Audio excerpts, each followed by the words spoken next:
Hello students, as you all know कि हम labour law की सीरीज़ बना रहे हैं। इन लास्ट 2 वीडियोस हमने यूनिट 1 स्टार्ट किया था, that is the minimum wages act 1948। इसका हम part A that is living wage, fair wage and minimum wage and part B that is constitutional validity, ये दोनों पार्ट हम लास्ट 2 वीडियोस में cover कर चुके हैं। मैं इन दोनों वीडियोस का लिंक डिस्क्रिप्शन बॉक्स में भी ऐड कर दूंगी, वहाँ से आप ये दोनों वीडियोस देख सकते हैं, नहीं तो आप मेरे चैनल पे विज़िट करके भी ये दोनों वीडियोस देख सकते हैं। आज हम करेंगे द मिनिमम वेजेस एक्ट की कुछ इम्पॉर्टेंट डेफिनेशंस। ये जो डेफिनेशंस हैं ये काफ़ी इम्पॉर्टेंट है आपके एग्ज़ाम पॉइंट ऑफ व्यू से, क्योंकि काफ़ी बार देखा गया है कि ये डेफिनेशंस आपकी शॉर्ट क्वेश्चंस के फॉर्म में आए हुए हैं एग्ज़ाम्स में। सो लेट्स सी ये डेफिनेशंस क्या है। सो सबसे पहली डेफिनेशन है section 2A, that is the definition of adolescent. अब अडोलेसेंट होता है वो person who has completed the age of 14 but not completed the age of 18। Means वो बंदा जिसने 14 साल की एज कंप्लीट कर ली हो लेकिन अभी वो 18 ईयर्स का नहीं हुआ, दैट इज़ पर्सन जो 14 से 17 ईयर्स ऑफ एज का है। ठीक है, उसके बाद हम आते हैं सेकंड डेफिनेशन पे, दैट इज़ सेक्शन 2AA। ये सेक्शन बात करता है एडल्ट के बारे में कि एडल्ट कौन होता है। सो एडल्ट आप सभी को पता है above the age of 18 years. So the person who has completed the age of 18 years and who is above the age of 18 years is an adult. Now will see section 2B, that is appropriate government. Government दो तरीके की होती है, that is central and state.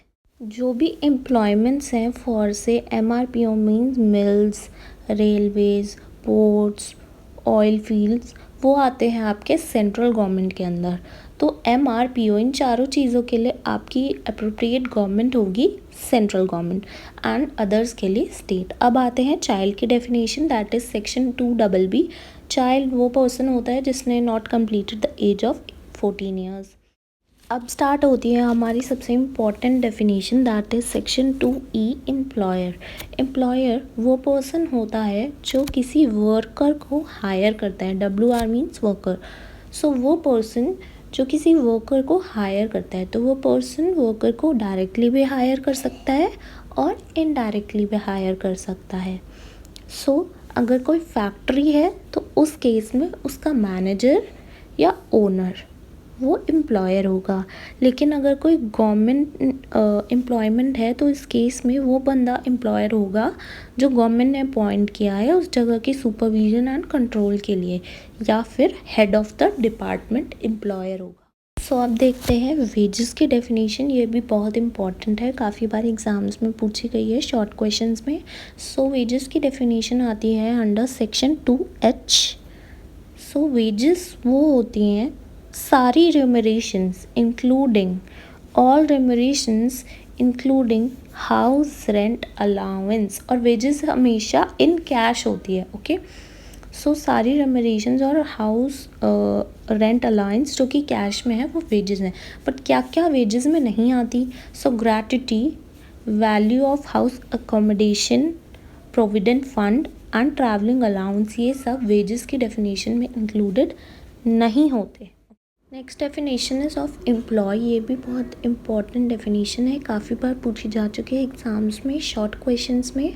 So employ की definition cover होती है under section 2I। सो employ वो person है जो कि हायर किया जाता है by the employer. ER means employer. So employer अगर किसी पर्सन को हायर करता है फॉर रिवॉर्ड तो वो पर्सन होता है एम्प्लॉय। और ये पर्सन स्किल्ड भी हो सकता है, अनस्किल्ड भी हो सकता है। So this person can be skilled, unskilled, और ये किसी भी काम के लिए अपॉइंट किया जा सकता है जैसे कि मैनुअल, क्लरिकल। और जो आउट वर्कर्स होते हैं वो भी एम्प्लॉय की डेफिनेशन में कवर होते हैं। आउट वर्कर्स मीन्स जो आपकी फैक्ट्री में काम नहीं कर रहे हैं, अपने घर से काम कर रहे हैं। Okay, but does not include the person who are employed in armed forces. ठीक है, सो आर्म्ड फोर्सेस वाले लोगों को एम्प्लॉय कवर नहीं करता। So now we are done with this topic. आप वीडियो को रिवाइंड करके दोबारा देख सकते हैं फॉर बेटर अंडरस्टैंडिंग। ऑल्सो साथ साथ पॉइंटर्स नोट कर सकते हैं। So I hope this video was helpful to you. If you like this video, hit like. Also subscribe to my channel for more such videos. Thanks for watching.